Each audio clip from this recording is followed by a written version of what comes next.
Hello दोस्तों, कैसे हो? आपका स्वागत है त्रिपान स्टडी सेंटर में। आज जो हम करने जा रहे हैं एमसीक्यू। यह एमसीक्यू हर एक कॉम्पिटिटिव एग्जाम के लिए महत्वपूर्ण रहेगा, चाहे यूपीएससी एग्जाम हो, चाहे रेलवे हो, चाहे एसएससी हो, हर एक जगह अपना महत्व रखेगा। इसमें हम हर एक बात को जो है बारीकी के साथ समझेंगे, जानेंगे और आपको समझाएंगे। चलिए देखते हैं हमारा आज पहला एमसीक्यू क्या कहता है। ये एमसीक्यू देखा जाए तो हर एक कॉम्पिटिटिव एग्जाम के लिए महत्वपूर्ण रहेगा। जो बच्चे ने इस एमसीक्यू को कर लिया, समझिए उसका बेड़ा पार हो गया, क्योंकि ये काफ़ी महत्वपूर्ण है। और हमारा यहाँ पर देखा जाए तो क्वेश्चन आया है कि वह न्यूनतम संख्या जो 1 से 5 तक दोनों सम्मिलित सभी संख्याओं से विभाज्य हो कौन सी है। तो यहाँ पर क्वेश्चन आप समझ सकते हो कि वह न्यूनतम संख्या जो 1 से 5 तक, यानी 1 से 5 तक सभी संख्या से विभाजित हो कौन सी है। क्या ए 5 है, बी 60 है, सी 20 है या डी 100 है। अगर आप लोग ऐसे आंसर दोगे तो डायरेक्टली आप ऑप्शन पे लगा दोगे, लेकिन हम अपनी अंडरस्टैंडिंग यहाँ शो नहीं करोगे, जो गलत है। आप डायरेक्ट किसी भी ऑप्शन पे लगा दो, कभी आप डी पे लगा दो या सी पे, बी पे, ए पे, सोचोगे कोई ना कोई तो जाएगा। गलत है, कैलकुलेशन करने की ज़रूरत है।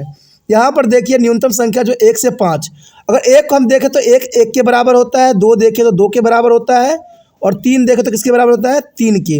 और 4 किसके बराबर होता है, 2 इंटू 2, यानी 2 गुना 2। और 5 किसके बराबर होता है, 5 के। अब यहाँ पर देखा जाए तो हमसे विभाज्य हो संख्या पूछ लिया है, तो ये थोड़ा सा महत्वपूर्ण यहाँ बन जाता है। अब देखिए यहाँ पर अगर आपने ये लिख लिया होगा तो इसमें से है जो है 1 बराबर 1 ही, 1 गुना 3 गुना 2 जो है 2 बार होगा गुना, यानी 4 गुना 5, यही बनेगा। तो देखिए 5 तिया 15 और 15 चौका 60। तो हमारा तो चलिए आंसर आ गया, बहुत ही आसान हम तरीका से हमने कर लिया। तो हमारा ऑप्शन यहाँ पर जो गया बी सही गया, यानी बी ऑप्शन आपका सही है, 60 है। मैं यहाँ कोशिश करूँगा कि ये कैलकुलेशन जो मैं यहाँ पर कॉपी पे कर रहा हूँ वो आपको यहाँ पर स्क्रीन पे भी शो करूँ, जिससे आपको समझना आसान हो जाएगा। तो वो कोशिश मैं ज़रूर करूँगा। चलिए देखते हैं अगला क्वेश्चन क्या है। अगला क्वेश्चन कई हद तक सेम ही है, जैसे हमने पिछला क्वेश्चन देखा था वैसा ही ये क्वेश्चन है कि वह न्यूनतम संख्या जो 1 से 8 तक है सभी संख्याओं के विभाजित हो कौन सी संख्या है। क्वेश्चन देखिए सेम है। आपको ये दूसरा क्वेश्चन मैंने इसलिए रखा कि आप स्वयं ही कोशिश कीजिए करने की और इसका आंसर बताइए कि इसका आंसर क्या हो सकता है और क्या आप समझ इसमें लगा सकते हो, जो कि काफ़ी महत्वपूर्ण है। तो आप थोड़ा सा यहाँ कैलकुलेशन कीजिए आखिर क्या हो सकता है। तो यहाँ पर आप देख सकते हो क्वेश्चन क्लियर है कि वह न्यूनतम संख्या जो 1 से 8 तक हो और संख्याओं से विभाज्य हो तो कौन सी संख्या है। तो इसका कैलकुलेशन करने के लिए आपको थोड़ा सा मेहनत करने की जरूरत पड़ेगा। कॉपी लीजिए और 1 को देखिए 1 के बराबर लिखिए, 2 को लिखिए 2 के बराबर, 3 को लिखिए 3 के बराबर, 4 को लिखिए 2 गुना 2 के बराबर, 5 को लिखिए 5 के बराबर, क्योंकि इसका फैक्टराइज हो नहीं सकता। 6 का क्या हो सकता है, 2 इंटू 3, 2 इंटू 3। और यहाँ पर देखिए 7 को लिखिए 7 के बराबर, और यहाँ 8 है तो 8 को 2 गुना 2 गुना 2। अगर ऐसे आप सोल्यूशन कीजिएगा और इसमें से जो है हाईएस्ट कॉमन जो लोवेस्ट कॉमन फैक्टर है उसको निकालिएगा तो आपका आंसर क्लियर हो जाएगा। और यहाँ पर मैं संभव करूँगा कि आपको जो है ये यहाँ पर आंसर भी जो है जो कैलकुलेशन मैं कॉपी पे कर रहा हूँ वो भी दिखे। तो मैं कोशिश करूँगा और आप भी ये कोशिश कीजिए कि जितना हो सके वीडियो को शेयर कीजिए। आप अपना कोशिश कीजिए, मैं भी अपना कोशिश करूँगा। तो जैसे कि मैंने मल्टीप्लाई कर लिया, हमारा आंसर जो यहाँ पर क्लियर आ गया ए 840, यानी ऑप्शन जो हमारा यहाँ पर हुआ ए सही गया, 840 हो गया। देखिए तुक्का लगाने से कभी नहीं होता, ट्रिक लगाने से हमेशा सटीक नहीं बैठता है। तो ये बात काफ़ी महत्वपूर्ण रहता है कि कभी भी ट्रिक जो होता है सटीक नहीं बैठता है। थोड़ा कैलकुलेशन कर लीजिएगा, थोड़ा सा हाथ चला लीजिएगा तो वो सदैव ही आपके ही काम आएगा। तो ये काफ़ी महत्वपूर्ण है। चलिए देखते हैं अगला क्वेश्चन क्या है हमारे समक्ष। और यहाँ पर अगला क्वेश्चन काफ़ी महत्वपूर्ण है और क्वेश्चन आप देख सकते हो कि कुछ पूर्णांक p के लिए प्रत्येक विषम पूर्णांक का रूप होता है। क्वेश्चन देखिए क्लियर है, कुछ पूर्णांक जो होता है p है और p के लिए प्रत्येक विषम पूर्णांक के रूप क्या हो सकता है। यानी विषम पूर्णांक के लिए अगर p है पूर्णांक, देखिए क्वेश्चन समझिए, यदि पूर्णांक p है तो विषम पूर्णांक के लिए p का वैल्यू किस प्रकार जो है रिप्रेजेंट आप कर सकते हो। क्वेश्चन तो क्लियर है, समझना जरूरी है। तो ये काफ़ी महत्वपूर्ण बात है यहाँ पर। तो ऑप्शन भी अगर आप गौर कीजिएगा तो ऑप्शन भी क्लियर है कि 2p+1, बी कह रहा है 2p, सी कह रहा है p+1 और डी कह रहा है p। तो क्वेश्चन भी पूरा क्लियर है। आप अपना आंसर चूज़ कीजिए, अपने कॉपी पे लिखिए, समझिए और अपना आंसर तैयार रखिए, क्योंकि इससे आपको काफ़ी फ़ायदा होने वाला है। क्वेश्चन समझ गए होंगे कि कुछ पूर्णांक p है, यानी कुछ पूर्णांक को p दिया गया है। प्रत्येक विषम पूर्णांक p का रूप हो सकता है, यानी प्रत्येक विषम पूर्णांक जो है किस रूप में हो सकता है।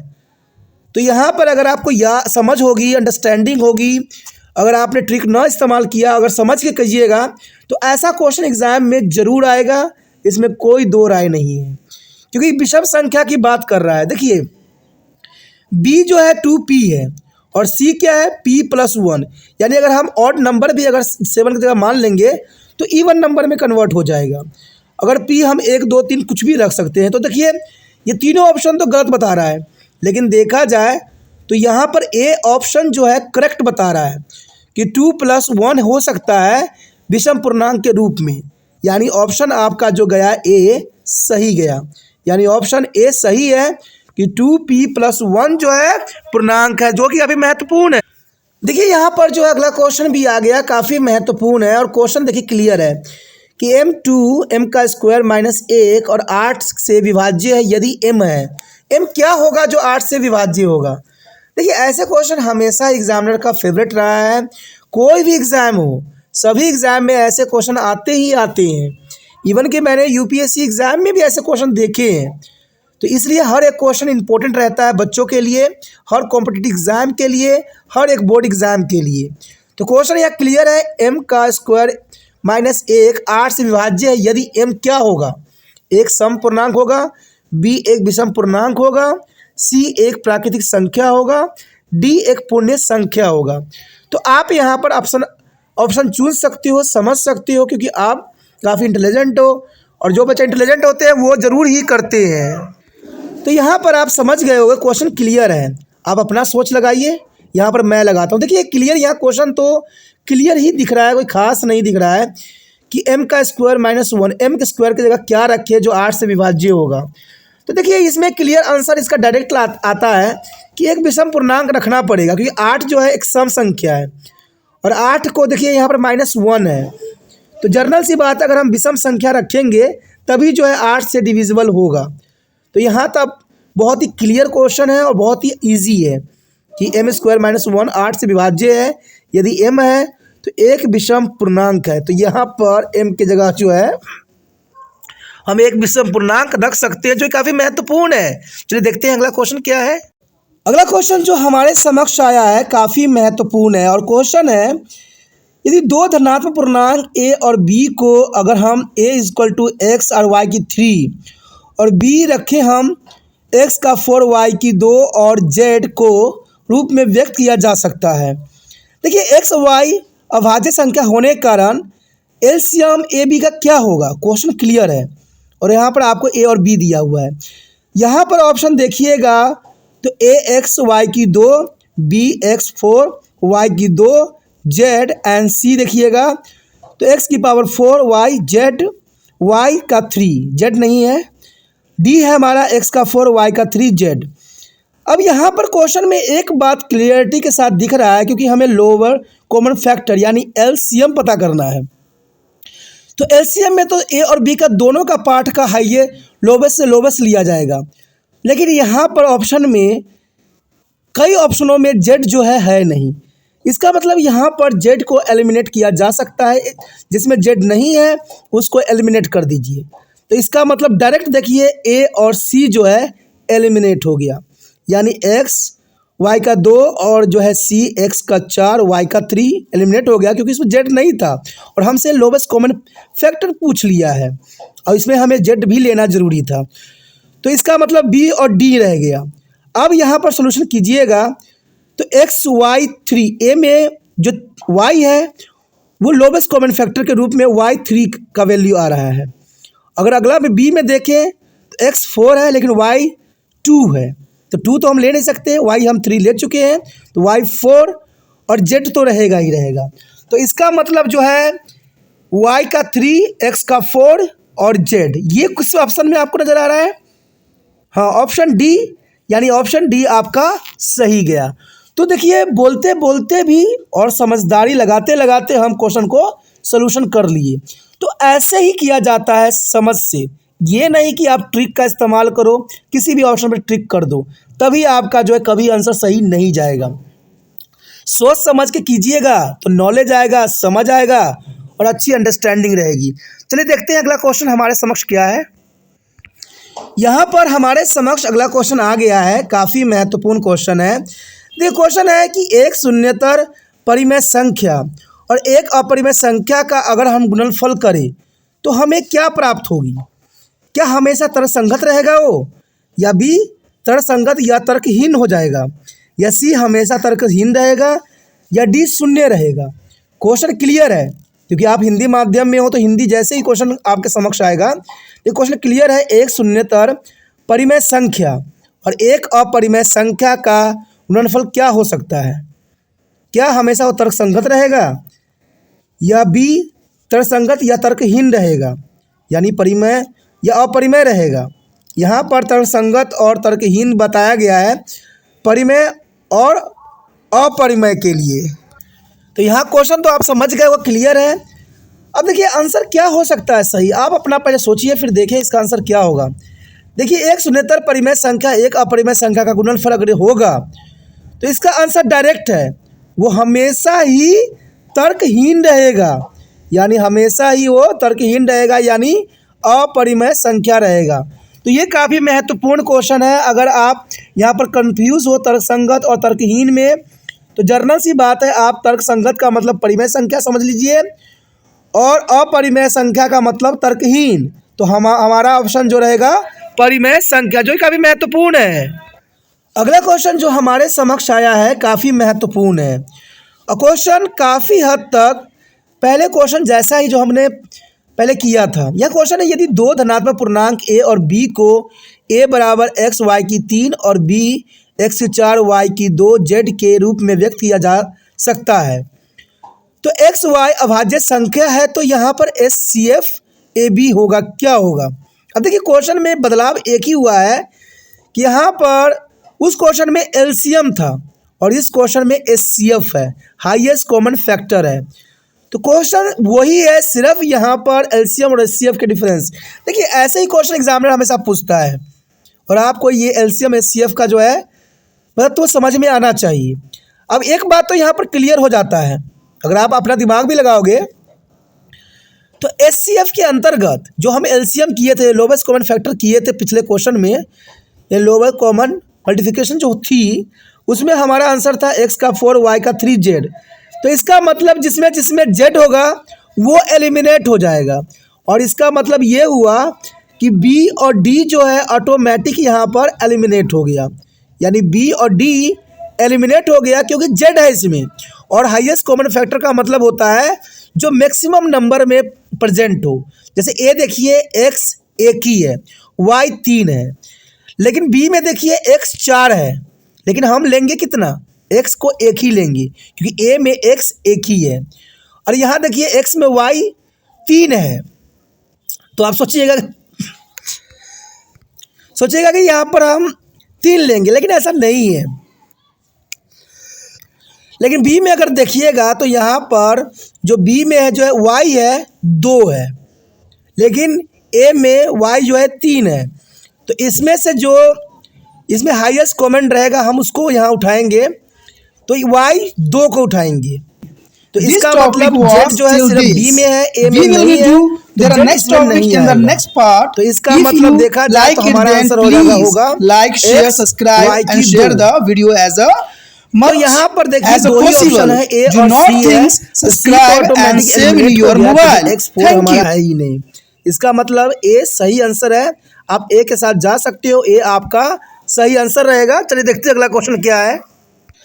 देखिए अगला क्वेश्चन जो आया है हमारे समक्ष काफ़ी महत्वपूर्ण है, और क्वेश्चन देखिए काफ़ी इम्पोर्टेंट भी है कि यदि 408 और 1032 का HCF हम करें तो हमारे समक्ष जो आएगा वो आएगा 1032 गुना 2 प्लस 408 गुना P के रूप में व्यक्त किया जा सकता है। तो यहाँ पर आपसे पी का मान ज्ञात कर लिया है। क्वेश्चन देखिए, अगर तुक्का लगाइएगा तो आप बहुत कन्फ्यूज़न हो जाइएगा, क्योंकि यहाँ पर ए और बी में दोनों में 5-5 है, लेकिन एक माइनस में एक प्लस में है। सी जो है 4 और -4 है, तो इसमें एग्जामिनर काफ़ी जो है नज़दीकी मामला दे दिया है, तो यहाँ पर तुक्का नहीं चल सकता है, आपका ट्रिक यहाँ सटीक नहीं बैठेगा।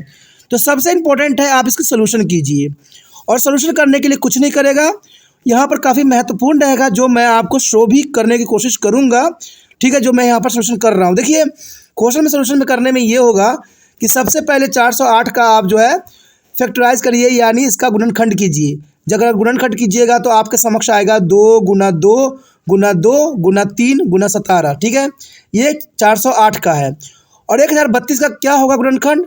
2 × 2 × 2 × 3 × 43, 40 3 43। तो ये आपका जो है एक फैक्टर बन गया, यानी गुणनखंड बन गया। अब इसमें हमसे क्या पूछ रखा है, अगर हम इसका कॉमन निकाल लेंगे, एचसीएफ निकालेंगे, तो इसमें से कॉमन अगर एचसीएफ निकालिएगा तो 2 × 2 × 2 × 3, क्योंकि एचसीएफ यही मिल रहा है, तो ये 24 आएगा आपका आंसर। आप गुना कर लीजिएगा तो 24 आ जाएगा। अब हमने क्या करना है, 24 बराबर 132 × 2 × 408 पी रखना है।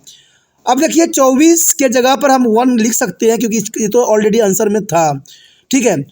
और 1032 के जगह आप सिर्फ यहाँ पर रिमाइंडर क्या बच गया था, 43 बच गया था, यानी 40 3 43, और गुना में 2 तो आपको यहाँ पर गिवन ही है। प्लस क्या होगा, 408 में क्या रह गया, क्या रिमाइंडर रह गया था, 17 रह गया था, तो 17 पी हो गया, यानी 17 पी, और इन दोनों को मल्टीप्लाई कीजिएगा 43 और 2 को, तो 86 आएगा। और क्योंकि यहाँ पर 86 प्लस में है, अगर उधर साइड जाएगा तो ये माइनस में हो जाएगा, तो 17 पी इक्वल टू -86 हो जाएगा, ठीक है।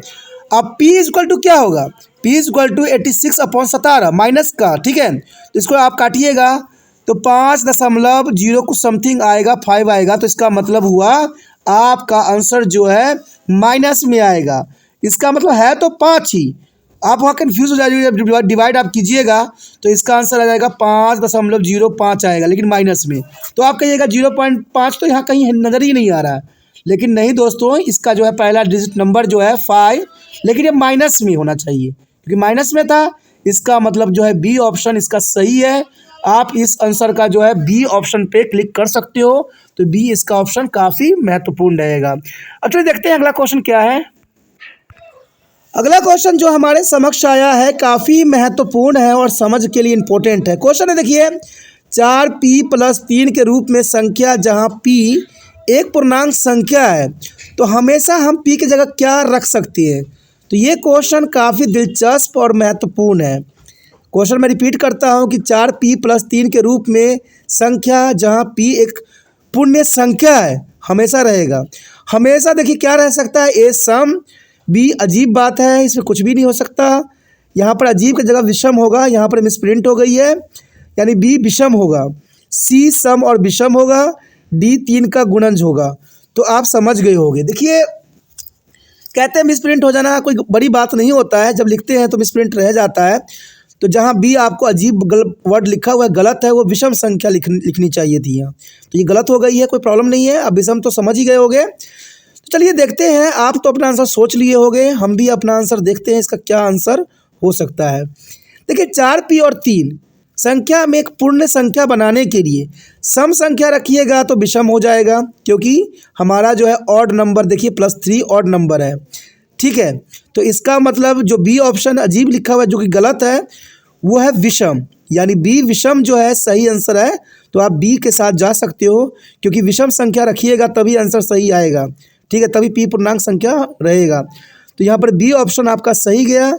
बी जो है अजीब लिखा हुआ गलत है, वहाँ पर विषम आना चाहिए था, बी विषम संख्या सही है। चलिए देखते हैं आगे क्या है।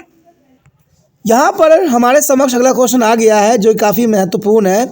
क्वेश्चन है, जब किसी संख्या को 7 से विभाजित किया जाता है तो उसका शेषफल हमेशा क्या हो सकता है। जब किसी संख्या को 7 से विभाजित किया जाता है तो उसका शेषफल हमेशा क्या होगा। बहुत ही इजी क्वेश्चन है। अगर 7 से किसी संख्या को विभाजित करोगे तो क्या हो सकता है, ए 7 से अधिक आएगा, बी 7 से कम होगा, सी 7 से कम, डी अधिकतम 7। देखिए बी और सी में आप कंफ्यूज हो रहे हो कि इसमें लिखा हुआ है बी में This कम से topic कम was 7 till जरूर this. होगा, We will be और सी do बोल रहा है their next 7 topic से in the कम next होगा। part. अगर If कोई you भी संख्या को like 7 it, से then विभाजित please कीजिएगा तो like, क्या हो share, सकता है? subscribe, and आप share अपना the आंसर लगाइए, video क्या as हो a सकता है? much अरे भाई जर्नल as की a बात है, जब possible. साथ ही हमें Do दे रखा है not और think, 7 को किसी संख्या से subscribe डिवीजन and करेंगे save in your तो mobile. शेषफल जर्नल Thank सी you. बात है 7 से कम ही आएगा, ना 7 आएगा, ना 7 से अधिक आएगा, ना अधिकतम 7 आएगा। जर्नल सी बात है, अगर 7 ऊपर रखिए कोई भी संख्या से डिवाइड कीजिए तो इसका जो होगा शेषफल जो आएगा यानी हमारा रिमाइंडर जो आएगा वो 7 से कम ही होगा। तो देखिए कहाँ इंटेलिजेंट की बात थी, यहाँ पर समझ की ज़रूरत थी। जो ऑप्शन सी जो है आपका सही आंसर है। चलिए देखते हैं अगला क्वेश्चन क्या है। अगला क्वेश्चन हमारे समक्ष आ गया होगा, देखने में आपको बहुत ही आसान लग रहा है, लेकिन कहते हैं जो आसान होता है वो बहुत ही सरदर्दी होता है, ठीक है, और ये काफ़ी महत्वपूर्ण है। देखिए यहाँ पर है कि 6 + 5 √ 3 - 4 - 3 √3 है, किसके बराबर होगा? एक तर्क संगत है संख्या है। तर्क संगत का मैंने पहले ही बता चुका हूँ कि परिमेय संख्या। देखिए दोस्तों, मैं यहाँ पर दूसरा वर्ड भी इसलिए यूज़ करता हूँ, अगर मान लीजिए हिंदी में अगर पेपर दे रहे हो, क्योंकि हिंदी में परिमेय संख्या को हम तर्क संगत भी कह सकते हैं, तो इसलिए आपको जो है यहाँ त्रिपाण संडर उस एग्ज़ाम की तैयारी के लिए परिपूर्ण करता है। तो आप समझ गए होंगे कि जहाँ पर तर्क संगत होगा वहाँ पर परिमेय होगा, और जहाँ तर्क संगत नहीं होगा वहाँ अपरिमेय होगा। तो यहाँ ए जो है ए तर्क संगत यानी परिमेय संख्या की बात कर रहा है, बी कह रहा है एक अपरिमेय संख्या होगा, सी कह रहा है एक प्राकृतिक संख्या होगा, डी एक पूर्णांक होगा। अब जर्नल सी बात, तुक्का लगाइएगा तो आप कंफ्यूज हो जाएंगे, किस पे लगाइएगा, किस पे समझ ही नहीं है। लेकिन अगर हम सोल्यूशन कर लें इसको थोड़ा दिमाग लगा के तो आंसर क्लियर हो जाएगा। देखिए इसमें आपस में क्रॉस करने की ज़रूरत नहीं है, यानी आपस में मल्टीप्लाई करने की सोच रहे होगे तो ऐसा नहीं है, क्योंकि बीच में यहाँ मल्टीप्लाई का साइन नहीं है, माइनस का है। तो ये सवाल जो है एज इट इज़ उतरेगा, लेकिन एक बात यहाँ ध्यान रखना है कि जब माइनस है तो आगे की संख्या जो है साइन चेंज हो जाएगा। तो इसका आ जाएगा 6 + 5 √3 - 4 + 3 √3, 3 √3। तो ये क्लियर है। अब देखिए 4 और 6 आपस में माइनस होंगे, क्योंकि ये माइनस है, तो 6 में से 4 गया, 2 आ गया, ठीक है, 2 आ गया। अब देखिए 5 √3 प्लस में है, और मैंने पहले ही कह दिया था कि ये बीच में माइनस है, इसलिए माइनस जो होगा प्लस में कन्वर्ट हो जाएगा। तो +3 √3 जो प्लस हो जाएगा आपस में। तो यहाँ पर आप देख सकते हो कि आपको जो है 5 √3 को जो है +3 √3 से प्लस करना होगा। तो 5 और 3 को प्लस कीजिएगा तो कितना होगा? 8, यानी 8 अंडर में आ जाएगा। 8 अंडर में आ जाएगा तो यह क्वेश्चन क्लियर बन जाएगा। आपका क्वेश्चन बन जाएगा 2 + 8 √3, ठीक है। अब 2 + 8 √3 जो है क्या हो सकता है, ये सोचने वाली बात है। तो जर्नल सी बात है, अगर आपको सोल्यूशन भी करोगे, अगर √3 का वैल्यू भी अप्लाई करके सोल्यूशन करोगे तो यहाँ पर एक ही आंसर आएगा कि एक अपरिमेय संख्या है, यानी और इरेशनल नंबर है। तो एक ये अपरिमेय संख्या हो गया। आपका बी ऑप्शन सही गया, तो बी ऑप्शन के साथ आप जा सकते हो, जो काफ़ी महत्वपूर्ण है। चलिए देखते हैं अगला क्वेश्चन क्या है। अगला क्वेश्चन आपके समक्ष आ गया है, ये भी क्वेश्चन काफ़ी महत्वपूर्ण और दिलचस्प है। क्वेश्चन देखिए क्या है, यदि HCF 16 और Y है जो कि किसके बराबर है? 8 के, और LCM जो है यहाँ पर 16 Y = 48 है, तो Y का मान क्या हो सकता है? यहाँ पर क्लियर है कि Y का मान क्या होगा। तो इसको भी सोल्यूशन करने के लिए थोड़ा सा दिमाग की ज़रूरत है। अगर नॉलेज लगाइएगा तो आंसर फटक से आएगा, ठीक है। आपके ऑप्शन जो रहेगा 24 है, B 16 है, C 8 है, या D 48 है। आप यहाँ पर बिना सोल्यूशन किए डायरेक्ट तुक्का नहीं लगा सकती। अगर तुक्का लगाइएगा तो हमेशा गलत होगा। कुछ बच्चे ऊपर 8 देख के 8 पे क्लिक कर देंगे, कुछ बच्चे जो है 48 को देख के 48 पे क्लिक कर देंगे। तो ऐसा नहीं होता है, ये काम नहीं करेगा। अब देखिए आपको सिंपली क्या लिखना है, 16 × Y, यानी 16 गुना Y = 8 गुना 48। अब जर्नल सी बात है, आप 48 लिख लिया। अब देखिए Y = किसके बराबर हो जाएगा? 8 गुना 48/16। अब 16 से काट दीजिए, 16 से काट दीजिएगा, ठीक है। तो 16 तिया 48, 3 आ गया। तो 8 को 3 से गुना कर दीजिए, मल्टीप्लाई कर दीजिए, क्या आएगा? आ गया 8 दिया 24, 24, यानी इसका आंसर डायरेक्ट क्या हो गया, ए, यानी इसका आंसर ए सही गया। तो ये क्या बात है, यहाँ पर त्रिपाण सेंटर हमेशा कहता है कि कभी भी ट्रिक का इस्तेमाल ना कीजिए। मैथमेटिक्स में ट्रिक्स कभी काम नहीं आता है। चाहे कोई भी कॉम्पिटिटिव एग्जाम हो, ट्रिक का इस्तेमाल कीजिएगा तो वो कभी भी सटीक नहीं बैठता है। उसमें आप कन्फ्यूज़न में ही भरे पड़े रहिएगा, सारे आंसर जो है गलत करके आइएगा और कहिएगा कि मैं तो अपना ट्रिक लगा के सारे आंसर कर दिया हूँ। और मुझे पता है कि यहाँ पर बहुत से चैनल जो है वो ट्रिक को ही काफ़ी नज़रिया देता है और आप लोग भी बहुत पसंद करते हो ट्रिक को, लेकिन हमेशा मैं सच बात बताता हूँ, ट्रिक कभी सटीक नहीं बैठता है। तो ट्रिक के ऊपर ना विश्वास करके अपने दिमाग पे भरोसा कीजिए, सोल्यूशन कीजिए, समझिए, तभी समझ में आएगा। आगे जो हमारे समक्ष क्वेश्चन आया है काफ़ी महत्वपूर्ण है और क्वेश्चन है कि एक परिमेय और अपरिमेय संख्या का गुणनफल क्या हो सकता है।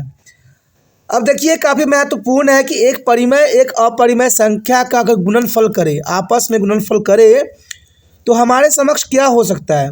क्या वो तर्कसंगत होगा यानी परिमेय संख्या होगा, बी तर्कहीन होगा या अपरिमेय संख्या होगा, सी उपयोग दोनों होगा, डी उपयोग में से कोई नहीं होगा। ठीक है, मैं पहले ही बता चुका हूँ कि तर्कसंगत का मतलब होता है परिमेय संख्या और तर्कहीन का मतलब होता है अपरिमेय संख्या। तो आप अपना दिमाग लगाइए, सोचिए, विचार कीजिए, फिर मैं आपको समझाता हूँ आखिर क्या हो सकता है। तो आपने अपना सोच लिया होगा, कॉपी पे भी आपने अपना आंसर लिख लिया होगा।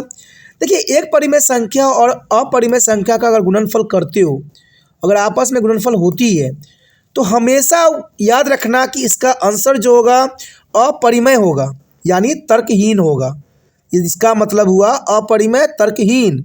तो ऑप्शन कौन सा सही गया, ऑप्शन बी सही गया, यानी अपरिमेय तर्कहीन होगा। बी ऑप्शन आपका सही है।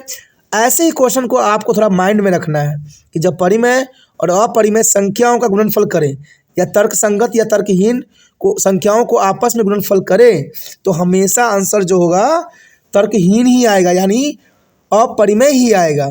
तो ऐसा क्वेश्चन जो है हमेशा दिमाग में रखने वाला है, तभी जो है आप बोर्ड एग्जाम में जो है अच्छे मार्क्स प्राप्त कर सकोगे। चलिए देखते हैं अगला क्वेश्चन क्या है। अगला क्वेश्चन जो हमारे समक्ष आया है काफ़ी महत्वपूर्ण है। देखिए, यहाँ पर एक जैसे क्वेश्चन कई हैं, लेकिन यहाँ पर कोई गुणनफल में है, कोई योगफल में है, कोई भागफल में है। तो ऐसे क्वेश्चन एग्जामिनर के लिए काफ़ी महत्वपूर्ण रहता है। कोई भी आप एग्ज़ाम दे रहे हो, ऐसे क्वेश्चन होना एक स्वाभाविक बात है। इवन कि यूपीएससी एग्ज़ाम में भी ऐसे क्वेश्चन पूछे जाते हैं। यहाँ क्वेश्चन देखिए कि एक परिमेय और अपरिमेय संख्या का योग क्या हो सकता है। एक परिमेय और एक अपरिमेय संख्या का जो जोड़ है, जो योग है, क्या हो सकता है।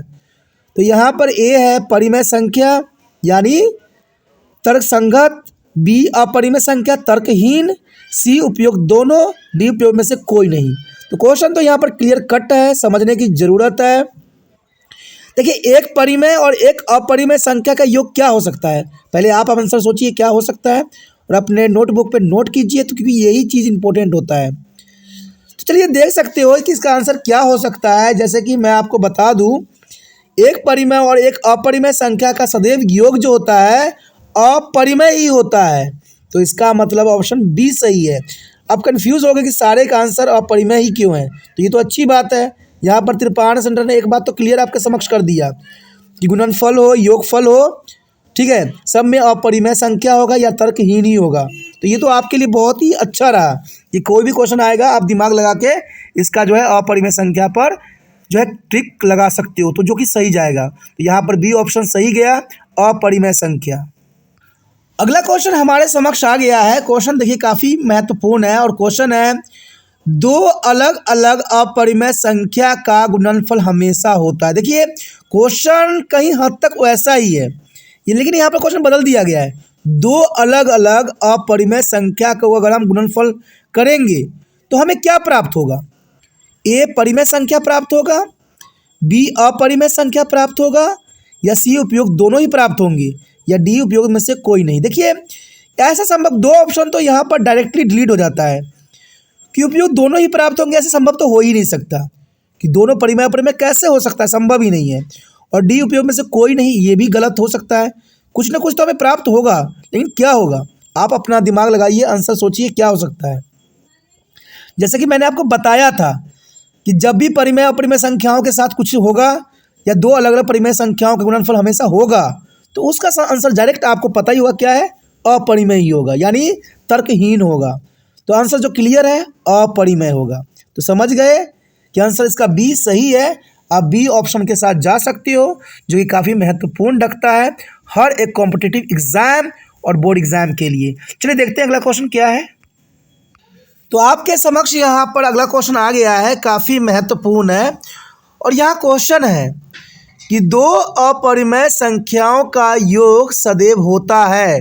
देखिए ये सारे क्वेश्चन काफ़ी मिलते जुलते हैं, लेकिन काफ़ी महत्वपूर्ण भी हैं, और इसका आंसर भी आपके समक्ष दिलचस्प रूप में प्रकट हो रहा है। तो काफ़ी महत्वपूर्ण है। देखिए दो अपरिमेय संख्या का योग सदैव क्या होगा, आपको समझ में आ गया होगा कि आंसर तो एक ही होगा, अपरिमेय। तो देखिए क्वेश्चन हमने अपरिमेय के अंतर्गत कई क्वेश्चन हमने किया और सबका आंसर अपरिमेय दिखने को हमें मिला। तो ऐसे क्वेश्चन जो होता है एग्जामिनर के लिए काफ़ी महत्वपूर्ण बन जाता है, और अब बच्चों के लिए भी याद रखना भी आसान होता है कि दो अपरिमेय संख्या का योग, दो परिमेयों की संख्या का गुणनफल, या दो परिमेय संख्या अपरिमेय अपरिमेय संख्याओं का योग गुणनफल, सबका आंसर अपरिमेय ही होगा। तो ये आपके लिए समझिए एक क्वेश्चन तो जो है कई रूपों में तैयार हो गया। तो समझ गए होगा इसका आंसर ए अपरिमेय है। दो परिमेय संख्याओं का योग सदैव अपरिमेय होता है, यानी तर्कहीन होता है। तो ये काफ़ी महत्वपूर्ण है। चलिए देखते हैं अगला क्वेश्चन क्या है हमारे समक्ष। आपके समक्ष अगला क्वेश्चन आ गया होगा, काफ़ी महत्वपूर्ण क्वेश्चन है। देखिए क्वेश्चन है, यदि b 3 है तो किसी भी पूर्णांक को a के रूप में व्यक्त किया जा सकता है। देखिए अगर कोई b अगर 3 दे दिया है तो 3 का ही हम बहुत कुछ कर सकते हैं, यानी 3 के हम पूर्णांक बना सकते हैं। तो 3 का क्या क्या पूर्णांक बन सकता है? ऑप्शन 3q, या 3q + 1, या 3q + 2, बी जो है 3q, या उपयुक्त में से कोई नहीं, डी 3q + 1। देखिए क्वेश्चन का तो दो ही आंसर है, आंसर होगा या तो ए बी डी होगा, या सी उपयोग में से कोई नहीं। क्योंकि देखिए अगर ए ऑप्शन में देखिएगा तो 3q भी है, और डी देखिएगा 3q + 1, वो भी ए सेक्शन में दिए हुए हैं। तो इसका मतलब या तो इन तीनों में से ही कोई होगा या सी नहीं होगा। तो आप अपना आंसर सोचिए, विचार कीजिए, मैं अभी बताता हूँ क्या आंसर हो सकता है। तो आपने अपना आंसर चूज़ कर लिया होगा, समझ लिया होगा। दोस्तों यहाँ पर क्लियर है, जब यहाँ पर 3 की बात कर रहा है तो 3 किसी भी पूर्णांक को एक रूप में व्यक्त किया जा सकता है। अगर एक रूप में व्यक्त करना है आपने तो यहाँ ऑप्शन ए सही है। क्योंकि देखिए मैंने अभी बताया था आपको, या तो बी और डी को एलिमिनेट करते हो तो ए ऑटोमेटिक एलिमिनेट हो जाएगा, अगर सी के साथ जाते हो तो ये संभव तो है नहीं। तो इसलिए ऑप्शन ए सही है कि ये जो होगा, ए को जो पूर्णांक हम 3b को जो है लिख सकते हैं, क्या लिख सकते हैं, 3q + 1, 3q + 2। तो इसका मतलब ए ऑप्शन आपका सही है, आप आगे चल सकते हो। चलिए देखते हैं आगे क्या है हमारे समक्ष क्वेश्चन। देखिए हमारे समक्ष अगला क्वेश्चन आ गया है, और अगला क्वेश्चन काफ़ी महत्वपूर्ण है। क्वेश्चन देखिए क्या है कि 3 क्रमागत धनात्मक पूर्णांक का अगर हम गुणनफल करते हैं तो किससे विभाजित होता है? क्या वो 4 से होगा, क्या वो 6 से होगा, या कोई सामान्य कारक नहीं होंगे, या केवल 1 से होगा? क्वेश्चन आपको समझ में आ गया होगा, क्लियर है कि 3 क्रमागत धनात्मक पूर्णांक का गुणनफल किससे विभाजित हो सकता है? क्या वो 6 से हो सकता है, या 4 से होगा, या इसमें से कोई नहीं होगा? आप अपना आंसर क्या चूज़ कर रहे हो, अपने नोटबुक पे इसको नोट कर लीजिए। इससे आपको जो है अपनी जो IQ लेवल का भी पता लग जाएगा, नॉलेज का भी पता लग जाएगा कि आप कितने आंसर दे सकते हो इन क्वेश्चनों में से। तो आपने अपना आंसर चूज़ कर लिया होगा। देखिए दोस्तों यह क्वेश्चन क्लियर है कि 3 क्रमागत धनात्मक पूर्णांक का गुणनफल किसके विभाजित होता है? तो यहाँ पर ऑप्शन जो है बी आपका सही ऑप्शन है, यानी बी ऑप्शन के साथ जा सकते हो। B6 सही है, तो इसी के साथ जा सकते हो कि B6 कैसे होगा वो मैं बताऊंगा। अगर आपको सारी इन्फॉर्मेशन चाहिए तो आपको पता है कि त्रिपान स्टडी सेंटर ने 10th क्लास के अंतर्गत सारे वीडियो जो है यूट्यूब पे उपलब्ध है, प्लेलिस्ट में उपलब्ध है। उसमें लिखा होगा क्लास 10 मैथमेटिक्स, तो सारे वीडियो देख के ऐसे क्वेश्चनों को समझना आपके लिए बहुत आसान हो जाएगा। कहते हैं देखिए कोई भी कॉम्पिटिटिव एग्ज़ाम हो, जब तक आप बेसिक को नहीं समझिएगा आगे नहीं बढ़ पाइएगा।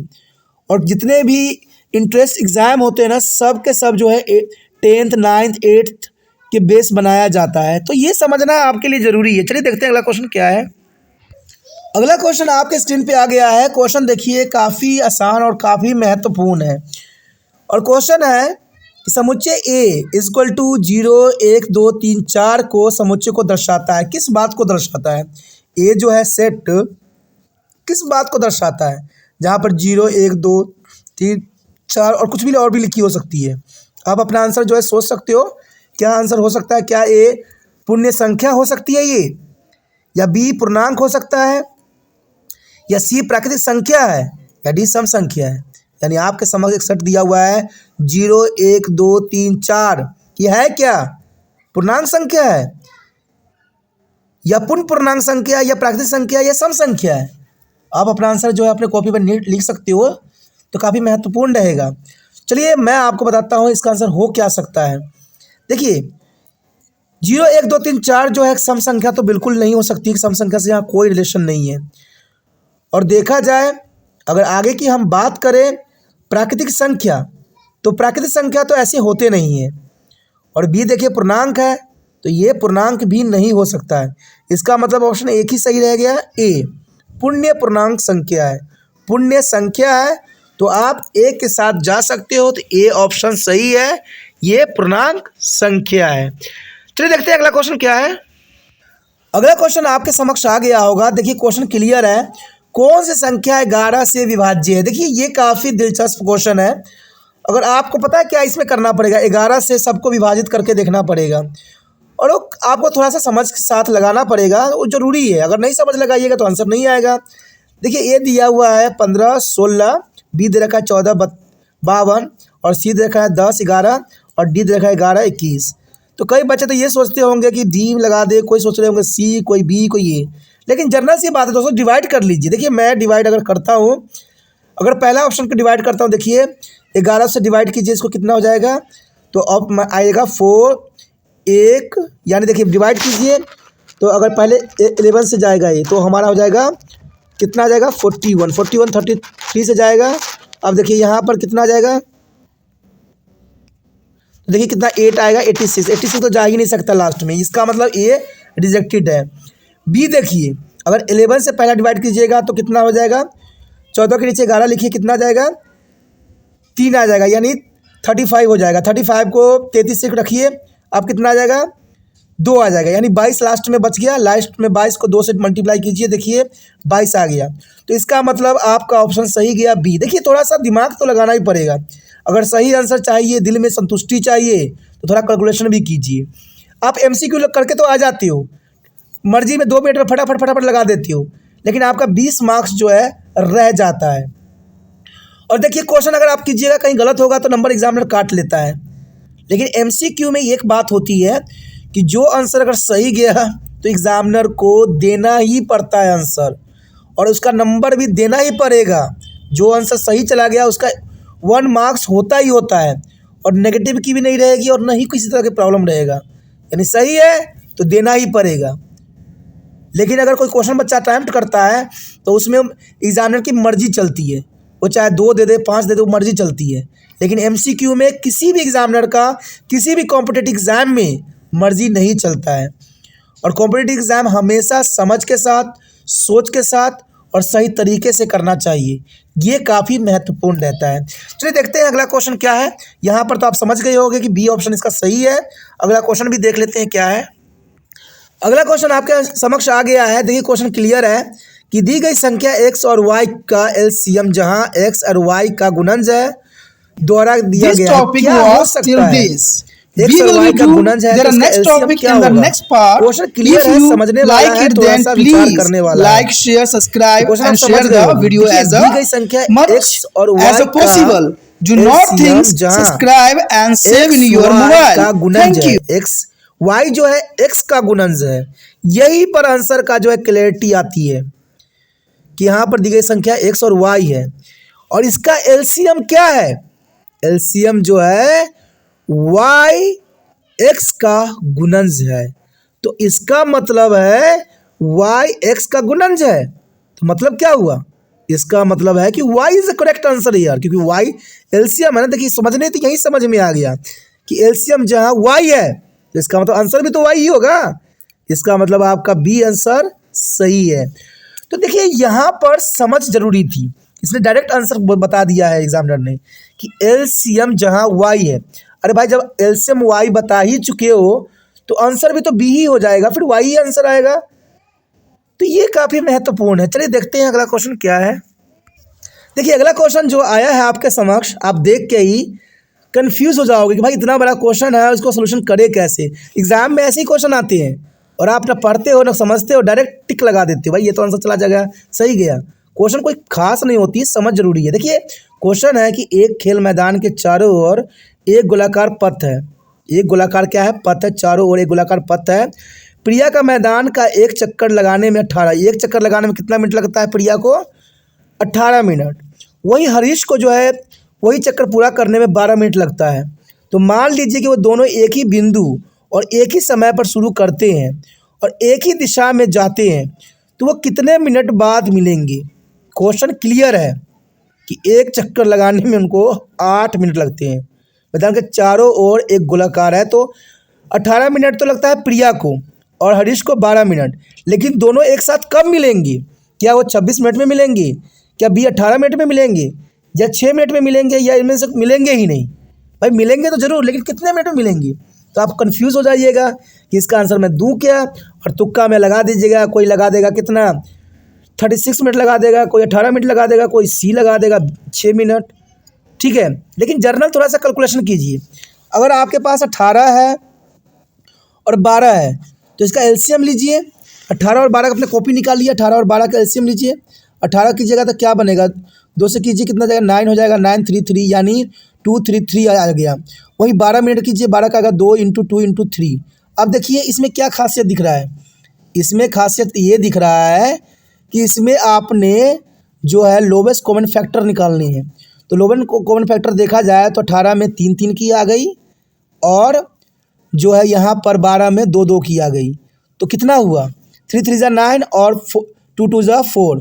तो 9 और 4 को मल्टीप्लाई कीजिए, कितना आ गया 36 मिनट, यानी ए ऑप्शन सही है। ये ऐसे क्वेश्चन छोटे क्लास में भी थे, लेकिन आप लोग कभी ध्यान देते नहीं हो। तो देखिए इतना बड़ा क्वेश्चन का कितना ईजी सा आंसर था। तो इसका ए आंसर जो है सही है 36 मिनट। तो ए ऑप्शन के साथ जा सकते हो। चलिए देखते हैं अगला क्वेश्चन क्या है।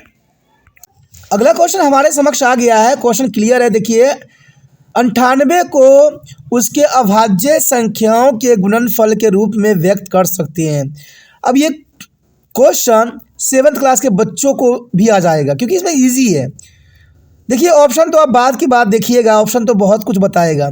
आप सिंपल सी बात ये कीजिए कि 98 यानी 98 को जो है गुणनखंड कर लीजिए। गुणनखंड कीजिएगा तो क्या आएगा, देखिए गुणनखंड मैं कर रहा हूँ, क्या आ रहा है। गुणनखंड 98 को हमने किया, कितना आया, 2 से पहले गुणनखंड कीजिए, इसका कितना जाएगा 4 9 आ गया। अब 49 किसका होता है, 7 7 का होता है। यानी इसका मतलब हो गया कि आपका गुणनखंड जो आया 2 × 7 × 7। तो देखिए यहाँ पर हो जाएगा 2 × 7 की पावर 2।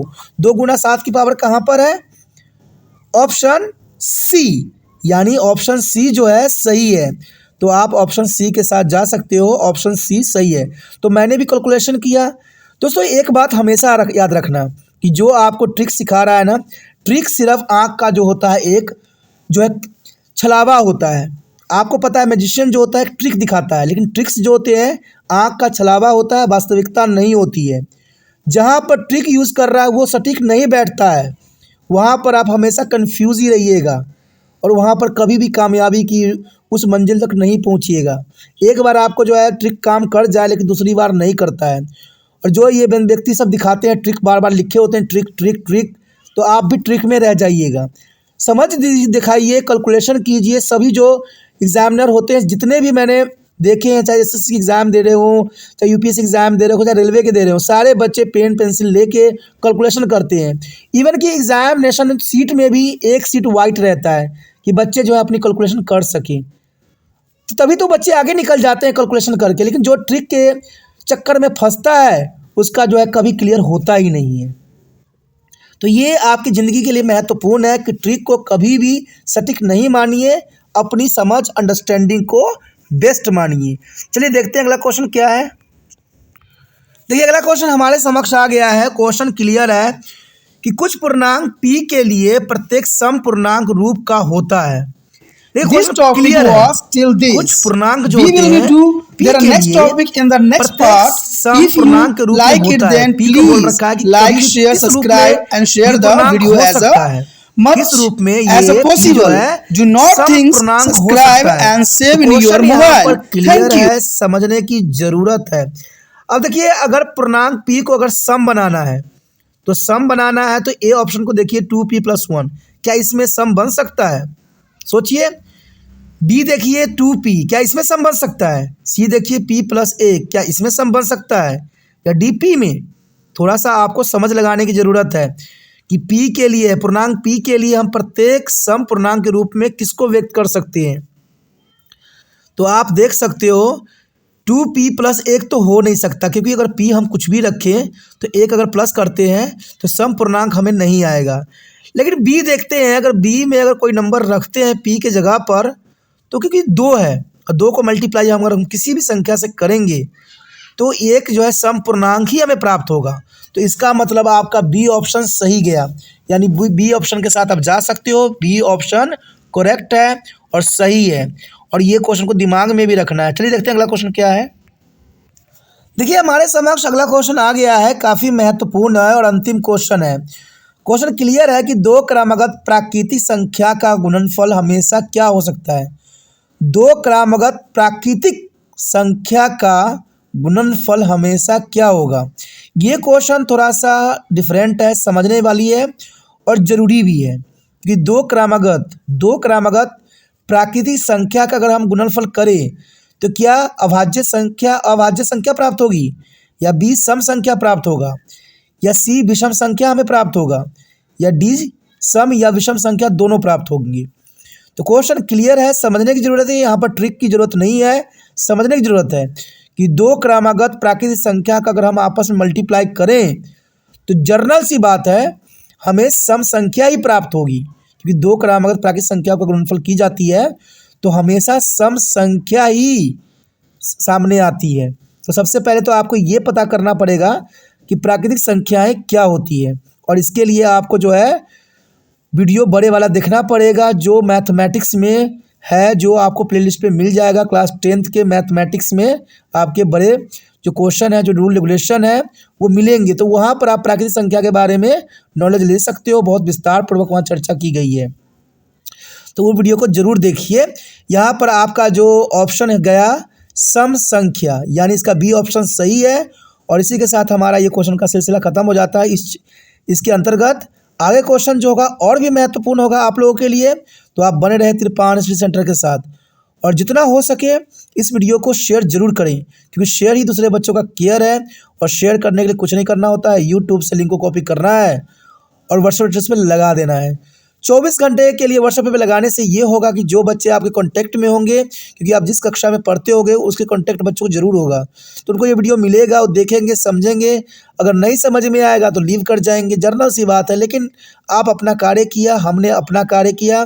कहते हैं जब दो व्यक्ति अच्छे कार्य करते हैं तो सोचा नहीं जाता है। तो आप अपना कार्य कीजिए, मैं अपना कार्य करता हूँ, यही महत्वपूर्ण बनता है। ठीक है, अगर पहली बार मेरे चैनल पर आए हो, पहली बार वीडियो देख रहे हो, समझ में आ रहा है, अच्छा लग रहा है, चाहते हो कि और भी वीडियो आपको इसी प्रकार प्राप्त होता रहे, तो जर्नल सी बात है दोस्तों, चैनल सब्सक्राइब कर लीजिए। सब्सक्राइब कीजिएगा तभी जो है अगले वीडियो का नोटिफिकेशन मिलेगा। इसे सोचिए नहीं, विचार ना कीजिए, अभी तिरपान स्टडी सेंटर को सब्सक्राइब करके अपने मोबाइल में सेव कीजिए।